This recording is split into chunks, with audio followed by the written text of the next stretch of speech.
Hello my dear students, I hope you people are fine. Let us continue with our characteristics of OOPS, that is polymorphism. So polymorphism is a feature of an object-oriented programming where a function can take a multiple forms based upon the type of arguments, number of arguments and the data type of return value. You can see in this image there is a class known as the shape, under which I have a function known as draw. The same function name is being used by the triangle, the same function name is used by the rectangle, the same function name is being used by the circle. Okay, but when they are using the same function name, the draw function by triangle, triangle is using the different number of arguments. It is using the different arguments, different data type also of the arguments. Okay, and then here also in case of rectangle also, when it is using the same function known as draw, it might also use the different arguments, plus it may differ in the data type also. Here also it may use, the circle may use the same function name, but it may use the different number of arguments and the different data type. Example, when the draw function is used by the triangle is here this draw function, it is taking the two arguments, that is to calculate the area of triangle, half into height into breadth. So h and b, that is height and breadth. Maybe the data type here I am using the floating point. Here when it is calculating, the same function draw function is being used, then area when I am calculating I need length and breadth. See, I am using the different arguments, okay, and their data type may differ. That means I am using here integer data type for length and the breadth. And when I am calculating for the circle, I may use only a single argument, that is for the radius. Maybe I am taking here integer. What I am doing, the same function draw function I am using, okay, in the different places, in the multiple forms I am using it based upon the type of arguments, here based upon the number of arguments and the data that is returning the value. When I am using the floating point, obviously the answer I am getting here, the area of triangle would be in the floating point only. Here it may result in again in the integer, here it may result in the floating point. Okay, it depends. So this concept is nothing but polymorphism. Polymorphism is nothing but making the same function, okay, to take the multiple forms depending upon the type of arguments, depending upon the number of arguments and the data type of the return value. Then I can say it's a polymorphism. One more real-time example I can give. A person known as a student can behave can exhibit the different task at different instance. For example, a person called as a Rahul, when he is at the college, he may exhibit the different characteristics as a student. When he is at a home, he may exhibit he may exhibit as a son's responsibility. But he is the same person who is exhibiting the different functionalities depending upon the different situation or the different instance of time. Then such process is nothing but the polymorphism. Okay, then we have one more thing. The ability of an operator and the function to take the multiple forms is also known as the polymorphism. That means the ability of an operator. This means the same operator plus I'm making this plus operator to exhibit different operations at different instance of time. Then I can say it as a polymorphism. Here the function I'm making you to exhibit different kinds of operation at different instances, then I can say it as a polymorphism. So combiningly, the ability of an operator and a function to exhibit or to take the multiple forms is known as the polymorphism. Okay, in polymorphism we have two more functions, definitions, that is the overloading, operator overloading and the function overloading. Before I start with the function overloading, let me tell the terminology. What is overloading? Overloading is nothing but making the same function, okay, making the same function or the operator in exhibiting the different task at different instance, then I can call it as overloading. So for an example, this plus operator, it is when it is plus operator is used with the integer data type, then it is performing addition. The same plus operator when it is working with the string, it is performing the concatenation. Then this process is nothing but the operator overloading. The same operator is performing different tasks at different instance. So when an existing operator operates on a new data type, then it is called as operator overloading. That means currently this plus operator is working with the integer. When the same operator, when it is working on the new data type, that is a string data type, then I can call it as an operator overloading. Then what is function overloading? Function overloading I have already explained with the polymorphism. It means that two or more functions can have the same name. Two or more functions can take the same function name, but they may differ in the number of arguments or the data type of arguments. Then it is called as the function overloading. For example, draw. The same function I'm using in three different the same draw function I'm using to exhibit three different tasks, okay, by making use of different number of arguments and different data type of the arguments and return value. Hence I can say this as the function overloading. I hope the polymorphism concept is clear to you. Moving on to the next one, that is the dynamic binding. Dynamic binding is nothing but it is the process of connecting one program for another. Think that I have written a program which is performing the arithmetic operations. When I have written the program arithmetic operations, you will not get to know in arithmetic operations to which is the first operations that I'm performing, whether I'm performing addition, whether I'm performing multiplication, whether I'm performing division. You will not be get to know until and unless you execute that particular program during the runtime. Until you execute that particular procedure or the function until the runtime, you will not get to know. This process is nothing but the dynamic binding. That means dynamic binding means the code that is associated with the procedure call is known only at the time of program execution routine. Okay, only when you, maybe I have given the first preference as for the subtraction I have given. Next I have given preference for the division code I have written. Next I have written multiplication. Maybe at the last I have written the addition code.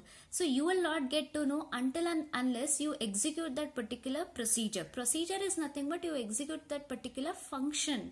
Only at the runtime when you execute, you will get to know what code is associated with the procedure call. So this process is nothing but the dynamic binding.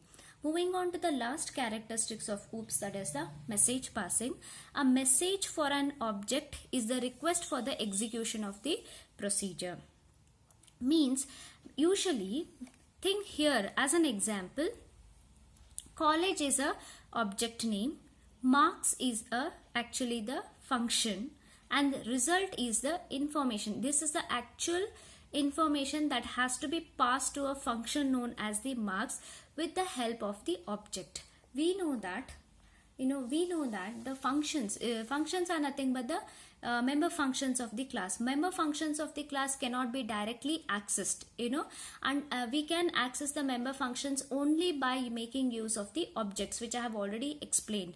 So college here is an object. Okay, so when I write like this, college dot marks of result, in the sense college is an object of certain class.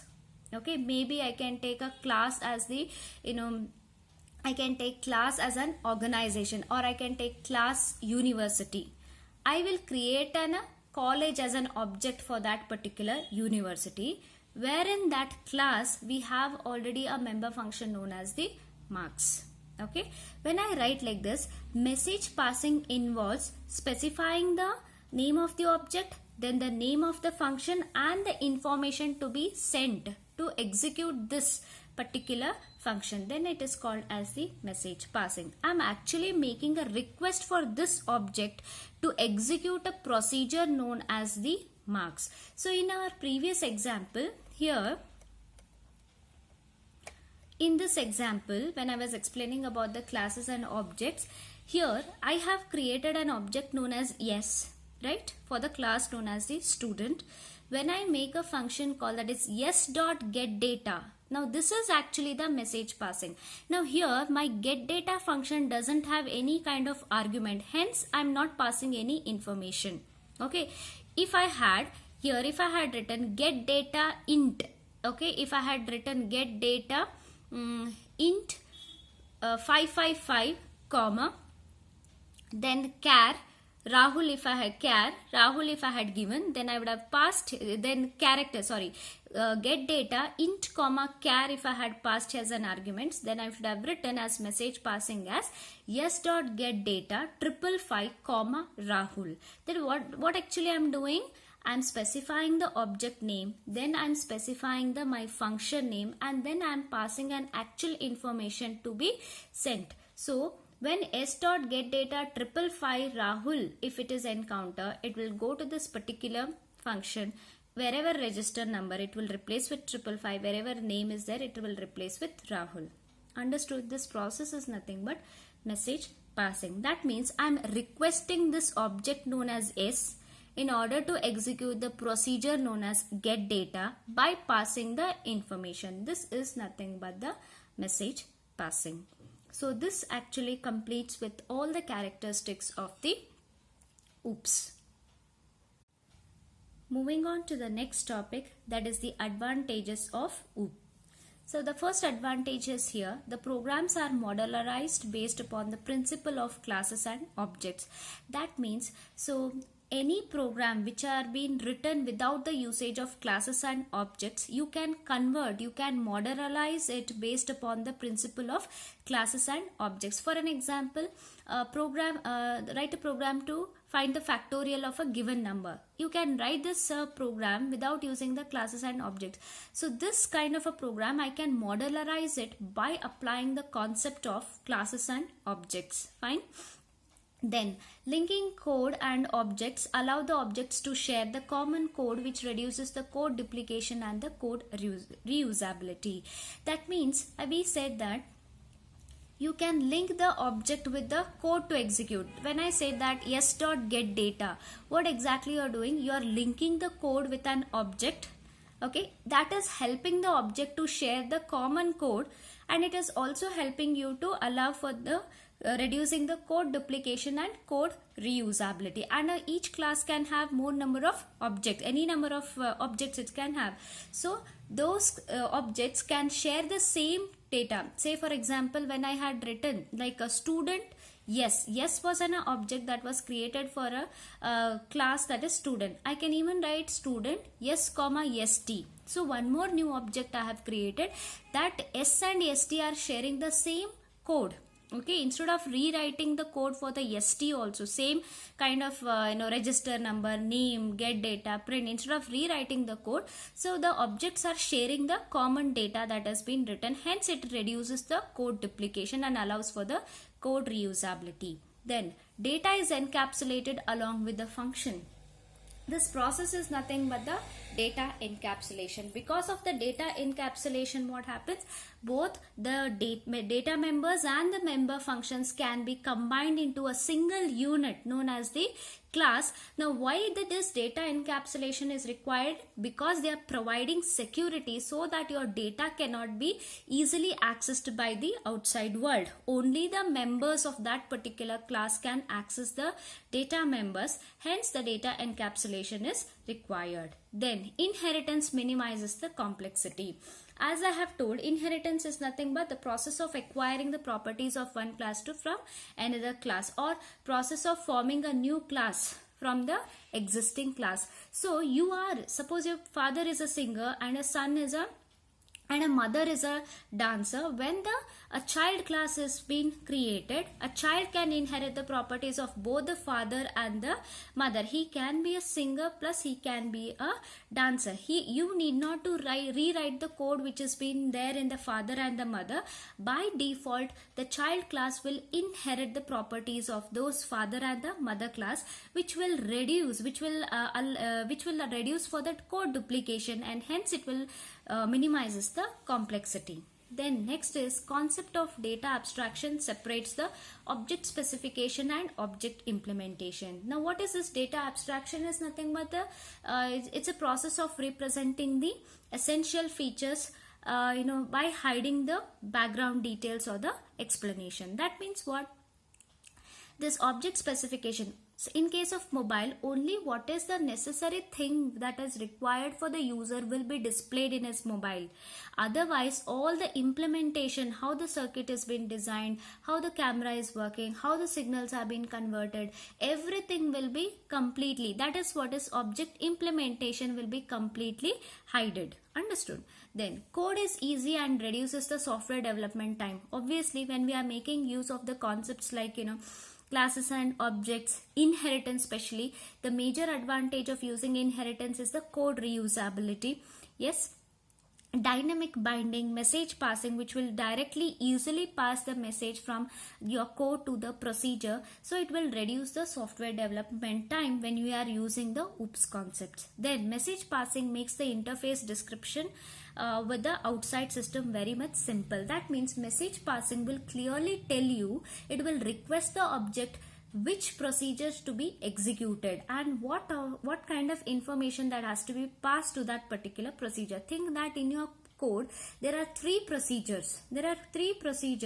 And you have to pass to the certain information to the second one. So it will specify the object name, then specify the which procedure and what actual information it has to contain, and then it will pass to the exact specification to the exact procedure itself, so that for the outside system there will be no confusion in passing the message from your code to the procedure, which makes the task very much simpler. So these were all the advantages of the OOPS concept. So let us move on to the next one, that is the disadvantages or the limitations of the OOPS. So OOPS software is not having set standards. That means you can write the code in C++ without making use of the classes and objects also, and with making use of the classes and objects also. So there is no any standards have been set. There are no certain particular rules that your program has to follow these particular steps. So there is no any set standards for the OOPS software.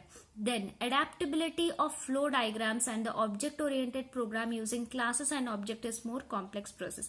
One should have complete knowledge about the OOPS concepts, then only the flow representation of your programs, the diagrams, okay, can be easily understood. Otherwise the concepts of classes and objects would become a complex process when you are implementing your applications. Then to convert the real world problem into an object oriented model is difficult.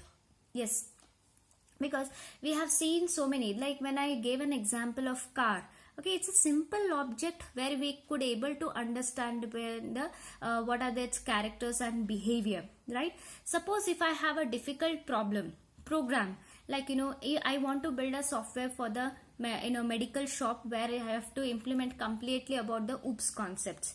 So there might be certain difficulties may encounter in order to implement the on the real world problems by using the OOPS concepts. And classes are overly generalized.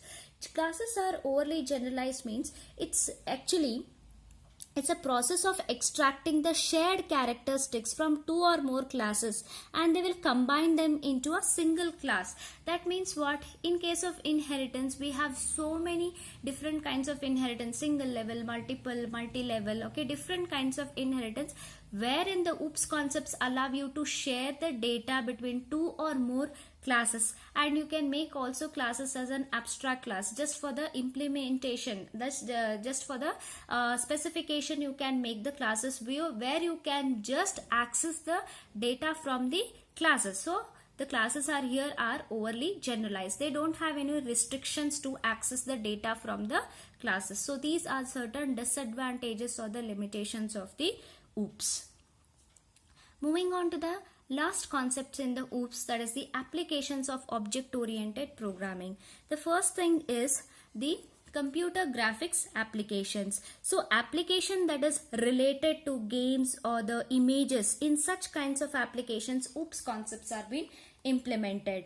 Okay, the next one is the CAM software. CAD actually stands for computer aided design, and CAM actually stands for computer aided manufacturing. So OOPS concepts are used in designing the applications Okay, and OOPS concepts are also used in the manufacturing units, okay, so that they would help in fabrication and assembly. Usually these OOPS concepts are used in industries, wherever the robots, usually robots are being used in the CAM industry, that is computer aided manufacturing, wherever the assembling of the parts are required, there actually OOPS concepts are being used. Next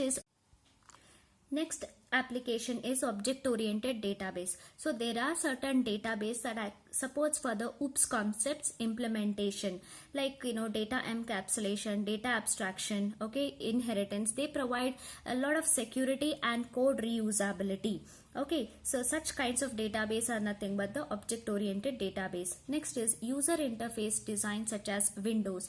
That means user interface means it is a method by which the user and the computer can exchange the information by using the GUI operating system such as the Windows, that through the help of the icons the user can interact with the computer system. Such kinds of operating systems are being developed. Then OOPS are also being implemented in the real-time system. What are these real-time systems? OOPS concepts are actually implemented in the regulatory system. The regulatory systems are those which are used in the thermal plants in order to check for the parameters like temperature, pressure, which usually constantly changes. Okay, so if they are constantly changes, means the results and the output also will change. Hence they are being implemented in the dynamic systems or the real-time systems. Next is the OOPS concepts are also being used for the simulation and modeling. Simulation in the sense imitation of the real world product. Exact whatever the same thing, maybe the any product, if I want to implement in the real world, then I have to use it as a simulation. Simulation in the sense imitation of the real world product. That means suppose if I want to design any product, okay, instead of designing it physically, I may develop a model in my computer system itself, and then I'll make that model to undergo certain process of test. If it passes, then if I feel the product is good, then I may start thinking to release it. That is what is the simulation and modeling. So using the OOPS concepts, the real world application can be imitated. Next, last application is artificial intelligence. Artificial intelligence is the combination of both the hypermedia and the real-time systems. Maybe suppose for an example for an artificial intelligence is our digital watch, which will automatically it will measure the heartbeat rate of a person, how many miles they have walked, what are the missed calls in their mobile phones, everything it keeps tracks of.